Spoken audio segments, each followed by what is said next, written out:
नमस्कार, मी सूर्यकांत निंबाळकर, संपादक स्वराज्य ॲग्रो यूट्यूब चॅनलसाठी.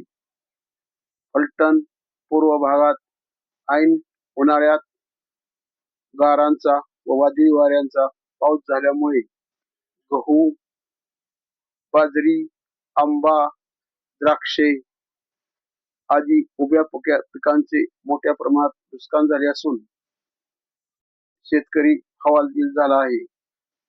गिरवी, बोडकेवाडी, धुमाळवाडी, बरड आदी परिसरात जोराचा पाऊस झाल्याने आंबा पिकाचे मोठ्या प्रमाणात नुकसान झाले आहे.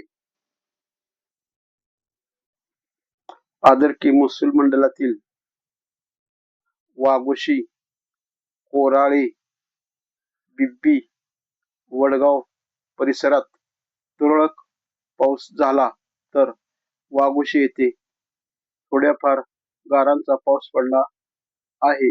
त्यामुळे गहू, ज्वारी आदी पिकांचे थोडेफार नुकसान होणार असून शेतकऱ्यांची सुगी थांबणार आहे. तर आंबा पिकांचे नुकसान होणार असल्याचे शेतकरी बोलत आहेत.